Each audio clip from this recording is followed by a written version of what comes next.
প্রিয় দর্শক, আসসালামু আলাইকুম। আমি জুলাই সনদ বাস্তবায়ন নিয়ে কথা বলতে চাই। আমরা দেখছি কিছু রাজনৈতিক নেতা, বিশেষ করে যেসব রাজনৈতিক নতুন দল যাদের এখনো ম্যাচুরিটি আসে নাই, এমন কিছু রাজনৈতিক নেতা শীর্ষ সুলভ কথা বলছেন। সংসদের বাইরে বলছেন, কিছু কিছু সংসদের ভিতরে বলছেন।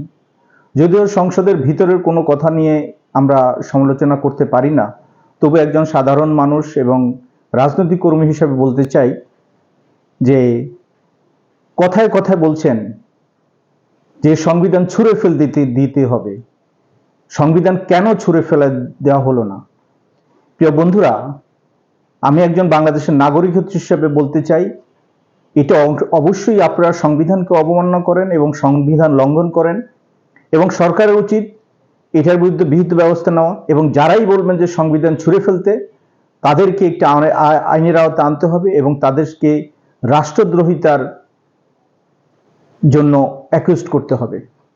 কারণ যে সংবিধানে দিয়ে এখন দেশ চলছে, সেই সংবিধান আমরা কখনো ছুঁড়ে ফেলে দিতে পারি না।